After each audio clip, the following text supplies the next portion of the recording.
नमस्कार मित्रांनो, तुम्हा सर्वांचं माझ्या YouTube चॅनलवर पुन्हा एकदा खूप खूप आणि मनापासून स्वागत आहे।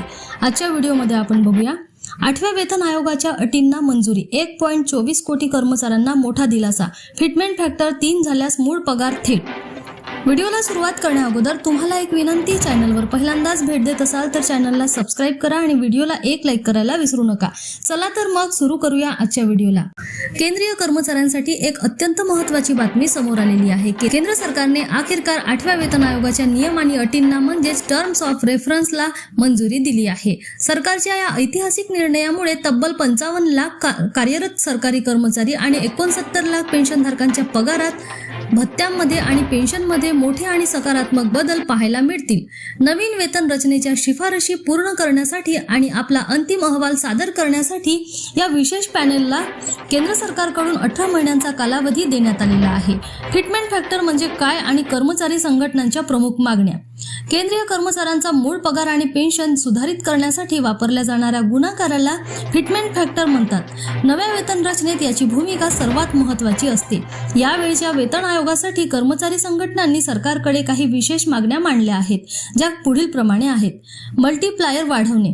कर्मचारी युनियनने फिटमेंट फॅक्टर सध्याच्या 2.57 वरून थेट 3 ते 5 किंवा त्याहून अधिक करण्याची मागणी केली आहे। पगारवाढीचे गणित। जर सरकारने हा फिटमेंट फॅक्टर 3.0 केला तर एंट्री लेवलच्या मूळ पगारात 15 ते 20% जास्त वाढ होईल। यामुळे 15,000 रुपयांचा मूळ पगार थेट 45,000 रुपये होईल। पेन्शन एक्सपर्टचा अंदाज। तज्ञांच्या मते कौटुंबिक उपभोग घटकांची संख्या 3 वरून 5 करून किमान वेतनाच्या पद्धतीत बदल केला जाऊ शकतो आणि फिटमेंट फॅक्टर 2.64 करण्यावर विचार होऊ शकतो। 7व्या वेतन आयोगाची तुलना आणि इन हँड सॅलरी वाढीचे गणित। यापूर्वी लागू झालेल्या 7व्या वेतन आयोगामध्ये 2.57चा फिटमेंट फॅक्टर 2016 पासून लागू करण्यात आला होता। त्यावेळी सर्वात खालच्या स्तरावरील कर्मचाऱ्याचा किमान पगार 18,000 रुपये करण्यात आला होता, तर क्लास 1 अधिकाऱ्याचा पगार 56,100 रुपये निश्चित केला होता। आता 8व्या वेतन आयोगात इन हँड पगार कसा वाढू शकतो हे समजून घेण्यासाठी 2 उदाहरणे पाहूया।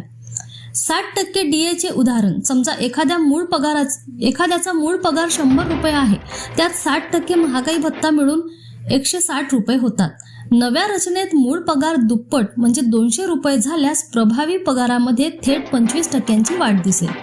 सन्मानजनक वाढ। एक्सपर्ट्सच्या मते सरकारने युनियनच्या मागणीपेक्षा कमी फिटमेंट फॅक्टर ठेवला तरीही कर्मचाऱ्यांच्या पगारात एक मोठी वाढ आणि सन्मानजनक वाढ नक्कीच पाहायला मिळेल।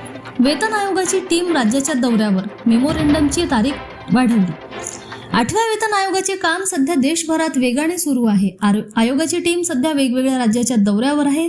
तिथे विविध कर्मचारी संघटना आणि असोसिएशनच्या भेटी थेट होऊन त्यांच्या मागण्यांचे ज्ञापन स्वीकारले जात आहे।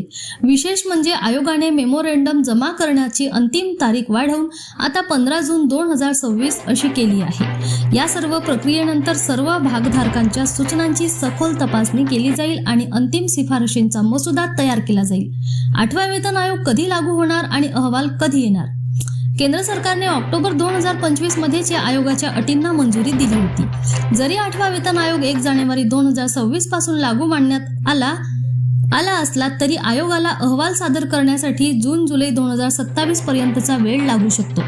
कर्मचारी संघटनांचे म्हणणे आहे की अहवालाला जितका उशीर होईल तितकी सरकारवर कर्मचाऱ्यांना एरियर पगार देण्याची जबाबदारी वाढेल। देशात दर 10 वर्षांनी सरकारी कर्मचाऱ्यांचे जीवनमान आणि वाढती महागाई लक्षात घेऊन वेतन आयोगाची स्थापना केली जाते आणि अंतिम निर्णय देशाची आर्थिक स्थिती पाहूनच घेतला जातो।